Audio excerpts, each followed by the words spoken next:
Millbrook is an interesting part of the island. It is in a country parish, but is in one of the busiest thoroughways in the island. As the name suggests, it was one of the centres for milling in the island, with Waterworks Valley seeing a number of mills developing the whole way up the valley. It also seems to have been the centre of many military and retired military personnel, as well as some important people within the island. It was also the site of the house of one of the island's most generous benefactors. On an island, fresh water is a vital resource, and Millbrook is an important part of the island's supply. Two streams define the parish of St Lawrence's boundaries, in the west side between St Peter and St Lawrence, and in the east side between St Lawrence and St Helier. This second stream is called Le Douai du Maghreb, and became known as Millbrook, hence the name of the area. As the name suggests, until the 19th century this stream was a centre for milling in the island. As you can see from this map from the St Lawrence Parish book, the stream that terminates at Millbrook was densely populated with local mills. In the middle of the 19th century, the Jersey Waterworks Company was set up. The success of the company did not last for long, and it went bankrupt after a short amount of time. In 1882, the Jersey New Waterworks took over the original company's business and continued purchasing mills and land in the area, and Waterworks Valley began to develop. Millbrook Reservoir started to be built in 1895. A lavoir or abreuvoir, which was used as a communal washing place for clothes and linen, can still be seen at the easternmost point of the parish of St Lawrence and is photographed here. It was built in the 19th century and was formed by enclosing a section of the Millbrook with granite walls. The stream is accessed by stone steps on its west side and via a cobbled ramp on its east side, which was also used by horses as a drinking point on their way to or from St Helier. In the 1795 Richmond map, Millbrook is still very much a work in development. You can see from this image that there are only a smattering of houses, and the area is dominated by rural and agricultural land. You can also see that St Aubyn's Road is yet to be built. It was not until the start of the 1800s that Millbrook really began to develop. As the population in Jersey increased, people moved out of town and nearby areas began to change. With General Don's arrival in the island as governor, the road network began to drastically improve, and St Aubyn's Road was a key component in this system. By the 1849 Godfrey map, it is clear that the Millbrook that we know today has begun to appear. St Aubyn's Road was by this time a major access point from the west of the island to town, and the number of buildings built over just half a century had increased dramatically. An Act of the States from September 1827 illustrates one of the major problems faced by owners of property in Millbrook, and indeed the whole way along St Aubyn's Road. Before the seawall was built and Victoria Avenue was constructed, people's properties were the first line of defence against the infiltration of the ocean. There was a sandbank running from St Helier to St Brelard. However, this was under attack both from the sea and from people taking shingle for their own use. It actually wasn't until the 1890s that the seawall along Millbrook part of St Aubyn's Bay was begun, and so this could prove problematic up until the recent past. In 1827, an Act of the States was introduced which tried to stop the taking of sand and shingle from St Aubyn's Bay. It said that the main road was in constant danger of being submerged as a result of the shingle being taken. The Act created an area of St Aubyn to the volunteers' fort from which it was illegal to take shingle or sand. If you were caught taking material from this area, you were subject to a fine of 200 livres argent, 1/3 of which would be paid to the person who informed the authorities, and 2/3 of which would be used for the maintenance of the road. Going through the St Lawrence Honorary Police Registers, it is clear that this law was still in place as late as the 1880s. This is an image from the register recording the arrest of Charles Pitcher for contravening the law in August 1880. He was convicted for taking sand at Millbrook without permission. He was allowed to choose between paying a £2 sterling fine or going to prison for 4 days. Similarly, just a month later, Joseph Blanchard was convicted of the same offence. It said that he took sand without permission from the front of Philip Legrosse's property. Mr. Legrosse's sand was obviously popular, as just a day later, Maurice Puntsman was fined £5 for the same offence. A fortification was built on the site, and is now occupied by a number of houses at the back of Rue de Nord, just off Rue de Galais. Jersey place name says that a fort was built in 1795, and then a redoubt was built in 1817 and named as the Volunteers' Redoubt. The redoubt was not in active service for long, but was occupied for a number of years by a military presence. In a book written by an anonymous Englishman in 1857, the Volunteer Redoubt is marked in the centre of St Aubyn's Bay. It is evident that by this time the threat from the French had lessened, and the redoubt is described as being disarmed but the barracks kept in good order. 400 yards down the road was another defensive position in the shape of St. Lawrence's bulwarks, also described as disarmed. This redoubt has an interesting history. It was occupied by William Hayward, aged 56, who was registered as a pensioner in the 1841 census and was presumably an army pensioner and lived there with his family. The redoubt was presumably out of commission at this time, but the military kept a presence there just in case it was needed. In the 1851 census, the Volunteers' Redoubt is not mentioned, but there is an address in the same area called the Fort House, which is presumably the same place. A number of different people are registered as living there, including William Allen and his family, who is a farm labourer, and John LaGrosse and his family, a retired carpenter, just one of the many LaGrosses in the Millbrook area at the time. A military presence has still remained, however, with the presence of Frederick Burchell, a 61-year-old widower, who was registered as a retired lieutenant in the 2nd Battalion of the Middlesex Regiment on half pay. Later on there was a garage on Victoria Avenue on part of the site that the redoubt had previously occupied. It was called Goldsmith's Garage, and you can see it here in the photograph taken from The 60s in Jersey, which is a book published by the JEP. They record that the garage was established in 1932, and in 1960 it was still recording higher petrol sales than any other outlet in the island. However, in May 1961, the Public Works Committee decided to press ahead with a plan to improve Victoria Avenue by creating a dual carriageway. Unfortunately, the garage was closed. Another distinguished property in the area is that of Seafield House, which still stands today as a listed building.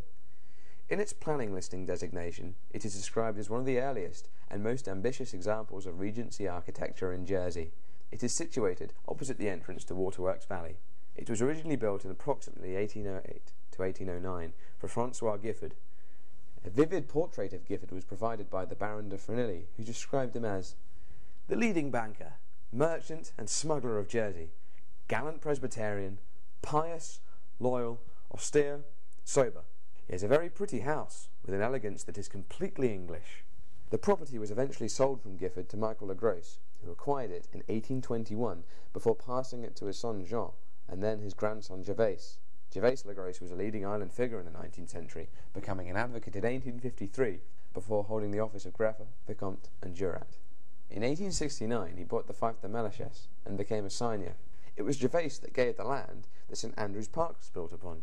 He was a powerful man within local circles who would be sensible to keep on the right side of. Unfortunately, not everyone heeded that advice. In April 1867, it was recorded that Jane Marrett and Elizabeth Gruchy were arrested. Their crime was digging up some rhododendrons at the property of Gervais. For this relatively minor incident, they both received the penalties of 8 days' hard labour in the prison. Incidentally, they were not the only ones that felt the full force of the law as a consequence of a floral-based crime in the Millbrook area. On 29th of April 1888, Edward Way, a native of St Helier, was arrested for stealing a quantity of tulips and camellias from the garden of T.W. Barker of Millbrook Lodge. It seemed that Edward had a tough life, as he can be found in the 1881 census living in the Jersey Home for Boys. He was sentenced to 1 month in prison with hard labour for his crime. Evidently, he was not a fast learner, as he was straight back into the criminal court in June, and once again in August. Evidently, he was a great flower lover, as this time he was being sentenced for having the intention of stealing flowers from the garden of Frederick Richardson Lebrun in Faldouet.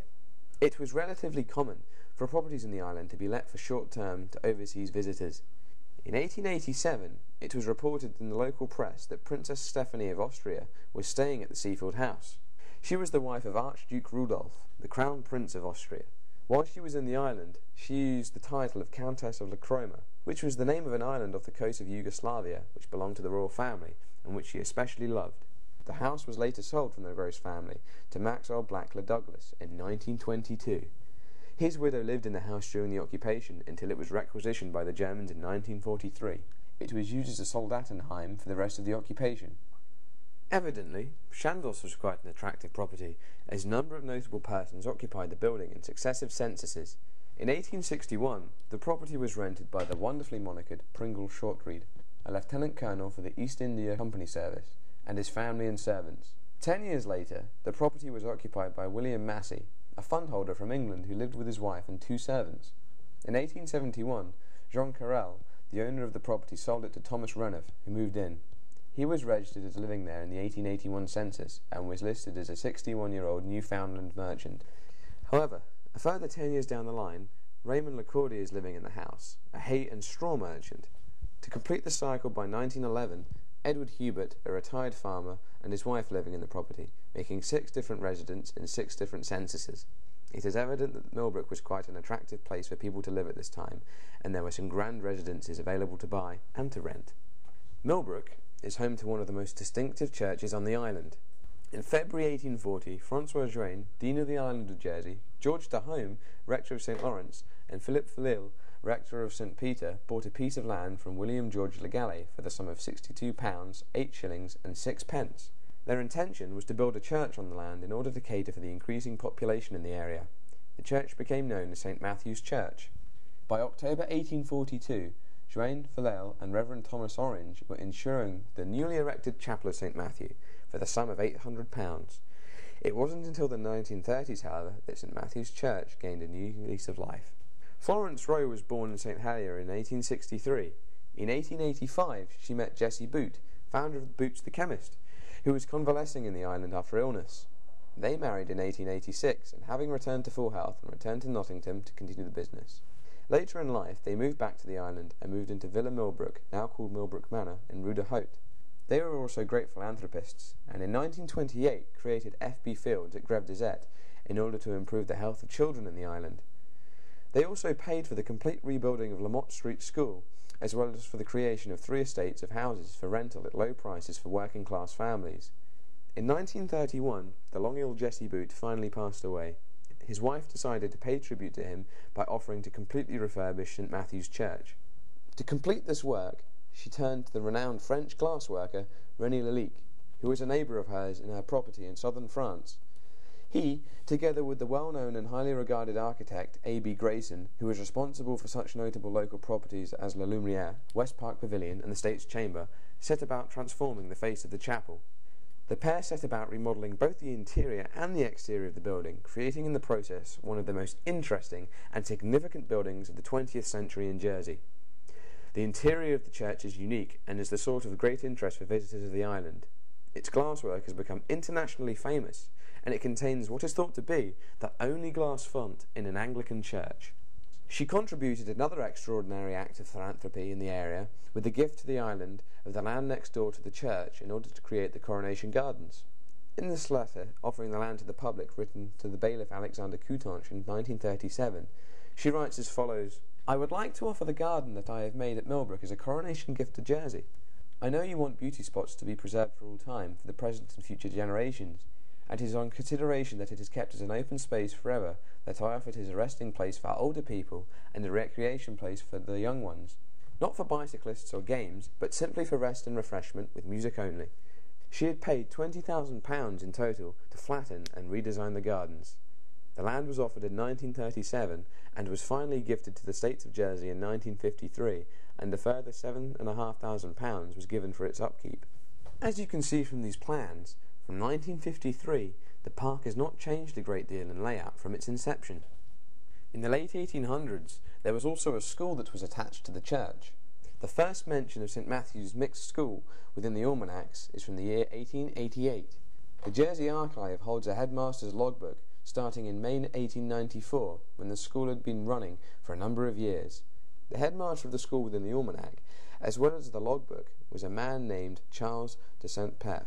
Charles is registered as having been born in Guernsey in the 1891 census, and was only in his mid-20s when the school was first up and running. He ran the school and was assisted in teaching by Miss Arthur and Miss Reed together, with his wife Amy and a student teacher. The teachers at the school had to deal with common problems in the island at the time. During the potato season, numbers of the attendees always dropped sharply, with the pupils helping their parents out on the farm. Also, they were dealing with the ignorance of the students who were attending the school.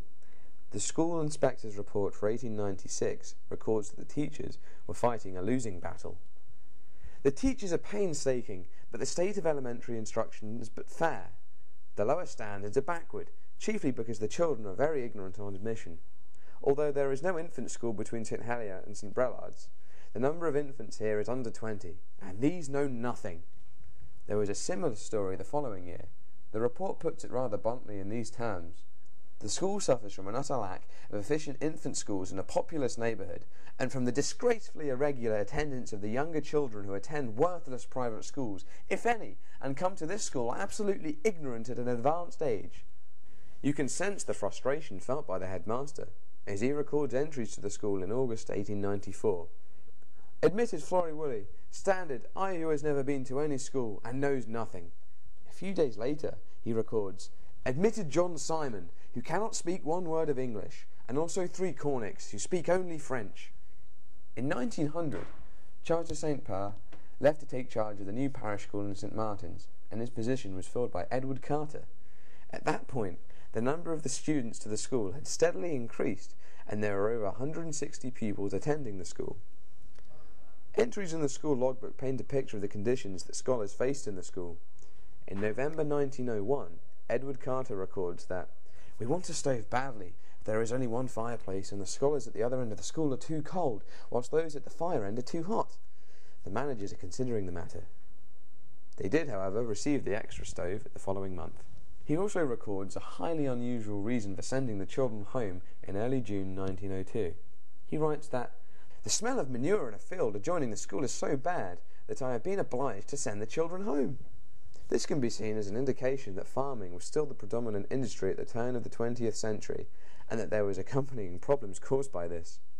Mr. Carter left in 1902, and his place was taken by D.M. Jones. With the opening of the parochial schools around the island, attendance at St. Matthew's dropped significantly, with only 17 pupils by 1907. In 1912, the decision was taken that the school would close and reopen for under 10s only. Miss Doble took over as headmistress at this point, and remained in that position until the school closed for good in 1920. One of the iconic shops in the area of Millbrook is of course Benet's of Millbrook. The Benet family have owned and run Lisbon House for over 100 years. Lisbon House, the original site of the Benet shop, was brought into the Benet family by William Labat Benet on the 8th of December 1888. The shop was later to expand and include the properties of Homestill, also known as Montfellard Cottage, which was also bought by the company in 1959, and Millbrook House, which was purchased from the LaGrosse family in 1968. In 1840, George Beeson bought the land on which Lisbon House was to be built from John Le Capelin for the sum of 5 quartiers of wheat rente. This was by no means the only property that George purchased, and evidently he overstretched himself because only 4 years later he is named bankrupt by the Royal Court. Thomas Saunders and Richard John took over his estate and sold the property to Philip Cunning in 1845. Evidently, George had been busy because by this time the contract records that the house is on the land where Benet's now stands. The property was then purchased by Matthew Galashaw in 1851. The first mention of the house as a shop took place when Galashaw sold it on to Susie Blanche Mary Hugo and Julie Rose Hugo in 1863. The Hugos were an interesting family. Harper Richard Hugo, the father of Susie and Julia, bought Lisbon House for his daughters in 1863, presumably as an investment opportunity. He acted as their tutor in the transaction, as they were only 14 and 13 respectively at the time. Harper was a surgeon-dentist who, in the 1861 census, was living at Belmont Road, and was living next door to John Nathaniel Westaway, so must have been quite wealthy. The sisters never actually ran the shop, but must have collected the money that accrued from the investment. It was the Hugo sisters who finally sold the shop to William Labat Benet in 1888. Those were the owners of the shop, but over the period of leading up to the purchase by the Benet family, it was run by a number of different people. Philip Ahere, in his book, A Short Parochial and Commercial History of Jersey, records that the Lacuta sisters ran the shop prior to the purchase by the Benet family. In the 1881 census, Philip Val, a 23-year-old grocer from Grouville, can be seen running the property. His uncle, Clement Rondell, also lived in the property, possibly explaining how one so young had money in order to rent the property. Going back 10 years further, Gustave Thorel, a Frenchman described as a grocer master, employing 2 men, ran the shop. Looking at the almanacs, he was in the shop for at least 15 years between the mid-1860s until 1880. Going back as far as 1851, there is a Rachel Galashaw living at Lisbon Cottage, which is presumably the same house. She was a 28-year-old and was described as a grocer and tea dealer of St. Mary. St. Albans Road is obviously a major reason why Millbrook has grown up and developed as we see it today. Recently, we have seen a campaign against speeding and bad driving in the island. However, looking at the honorary police records of St. Lawrence, this is not a modern phenomenon. It is incredible to see how many people drove irresponsibly in the Millbrook area in the latter half of the 19th century. The honorary police records in St. Lawrence begin in the mid-1860s, and they are littered throughout with tales of bad and irresponsible driving.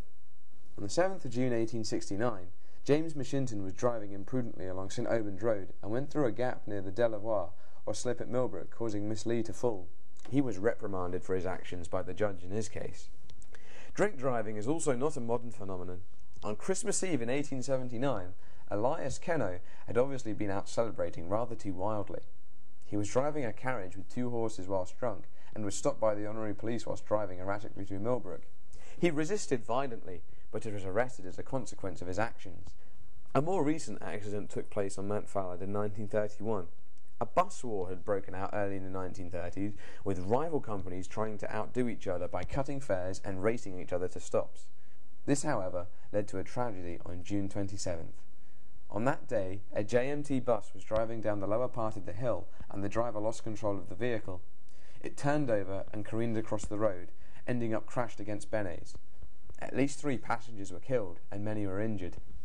This accident is described in detail in the Evening Post at the time. It was reported that Mr. Landick, one of the first on the scene, said that, "It was like a battlefield when I got there. The bus was lying over on its side with the engine running, passengers were shrieking, and blood was running all down the gutter." The JMT were told to leave the bus for examination by the authorities, but Mr. Pointchester, ignoring these orders, and he was charged with wilfully disobeying the constable. An independent mechanic of the time reported, "There is not the slightest doubt, in my opinion, that the brakes were totally unsafe, and should never have been on the road."